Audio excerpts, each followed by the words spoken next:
3월 14일 마태복음 22장 15절에서 22절 말씀, 가이사의 것은 가이사에게 말씀 묵상하겠습니다.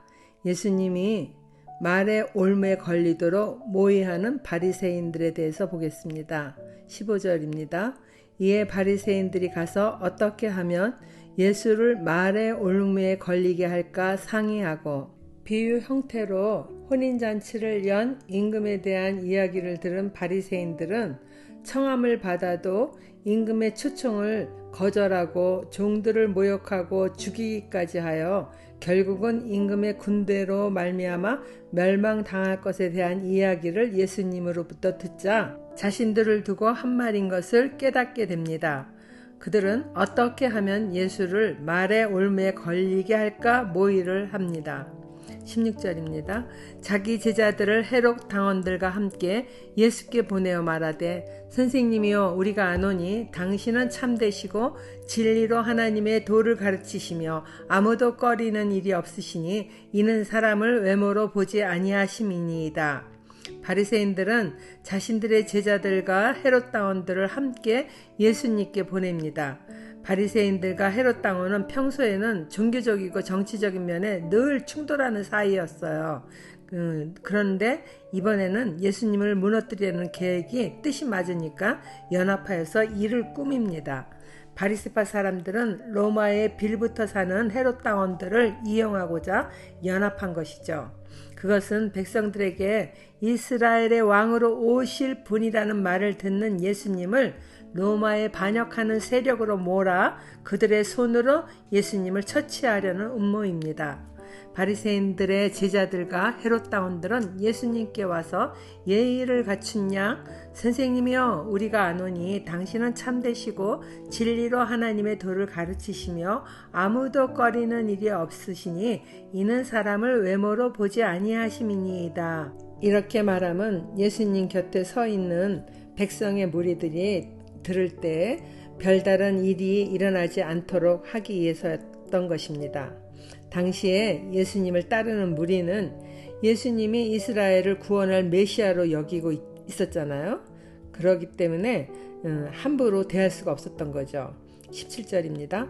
그러면 당신의 생각에는 어떠한지 우리에게 이르소서. 가이사에게 세금을 바치는 것이 옳으니까 옳지 아니하니까 하니.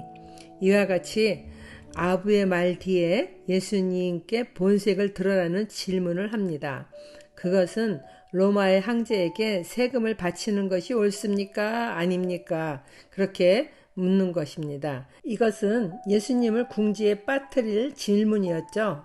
당시의 이스라엘은 로마 제국의 토지세와 소득세 그리고 사람 머리마다 인두세를 이렇게 세 가지 내야만 했어요.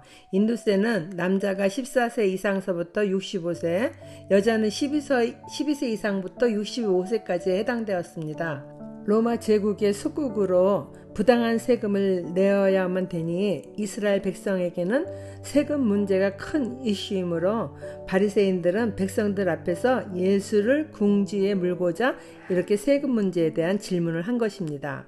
예수님이 만일 로마에 세금을 바칠 필요가 없다 한다면 당연히 로마 총독과 헤롯 왕으로부터 정치범으로 몰릴 것이며 세금을 로마에 바쳐야 된다고 대답하면 백성들은 예수님이 로마로부터 자신들을 구원해 줄 것이라고 기대하고 있던 터라 당연히 실망하고 떠나갈 것이며 예수님이 하나님 나라를 위한 사람이 아니라 세상 나라에 굴종하는 자로 이제 바리새인들이 모함할 수도 있잖아요. 그래서 바리새파 사람들이 원하는 바를 이루려는 개사한 질문인 것입니다.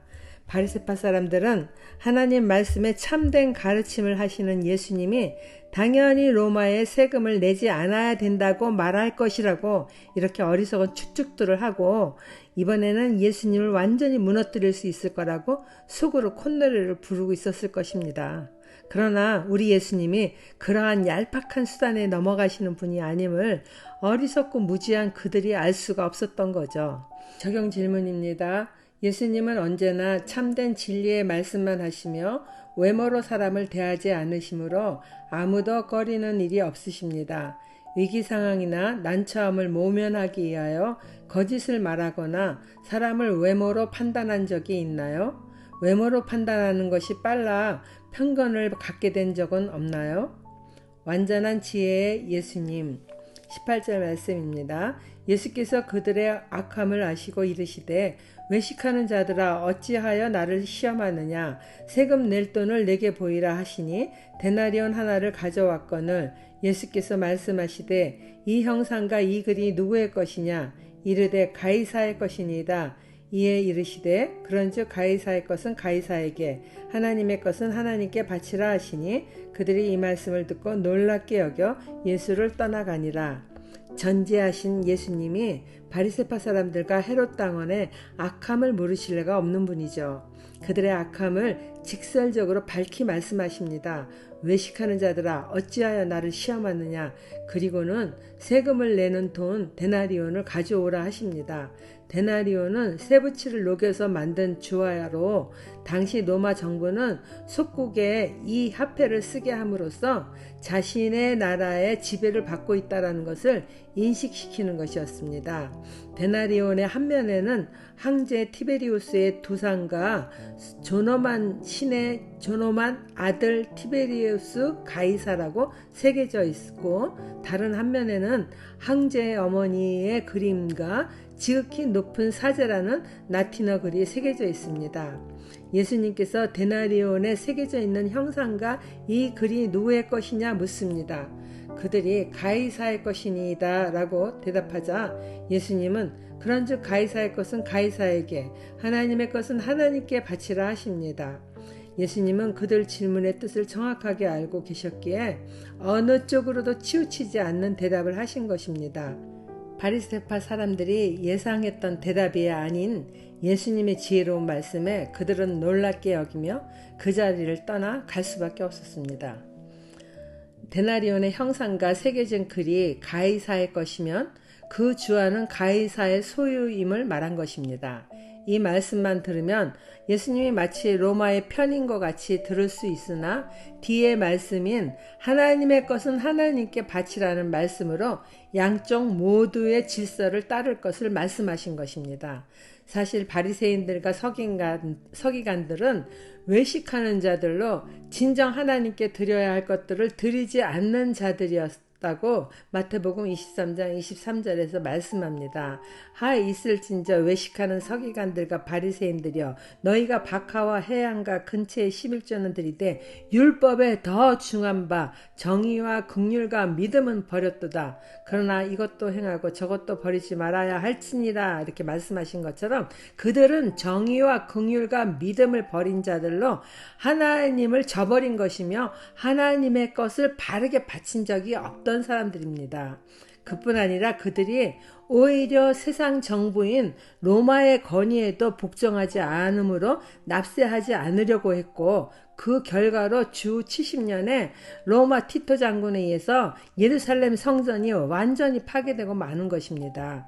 그러나 후에 바리새인들은 또 예수님을 빌라도 총독에게 이렇게 거짓 내용으로 고발을 하잖아요. 누가복음 23장 2절에 고발하여 이르되 우리가 이 사람을 보매 우리 백성을 미혹하고 가이사에게 세금 바치는 것을 금하여 자칭 왕 그리스도라 하더이다 하니 자기들이 하는 짓을 예수님한테 뒤집어 씌우니 참으로 어처구니 없는 종교인들입니다. 하나님은 우리들이 세상의 권력과 제도들을 일방적으로 무시하기보다 정부의 권위를 따라 살기를 원하십니다. 물론 세상 나라가 하나님 법에 합당할 때입니다. 만일 국가가 하나님의 뜻에 어긋나는 불의를 행한다면 거기에 야합해서도 안 되고 굴종해서는 더욱 안 되며 공의에 앞장서야 할 것입니다. 적용 질문입니다. 나라의 이정자들이 불의를 행할 때 내일이 아니라면 무관심하십니까? 나라의 공의가 바로 서도록 하나님의 도우심을 구하십니까? 기도하겠습니다. 하나님 아버지, 바리새인들은 자신들의 권력과 직위를 지키기 위하여 거짓되며 괴사한 악행을 서슴지 않고 행함으로 영원한 생명을 얻지 못할 어리석음을 따라갔습니다.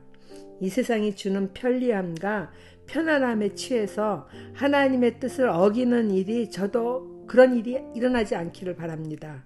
부디 영의 눈을 밝혀주셔서 세상의 화려함보다 영원한 하나님 나라의 그 평강을 사모하는 삶을 살아가게 인도해 주세요.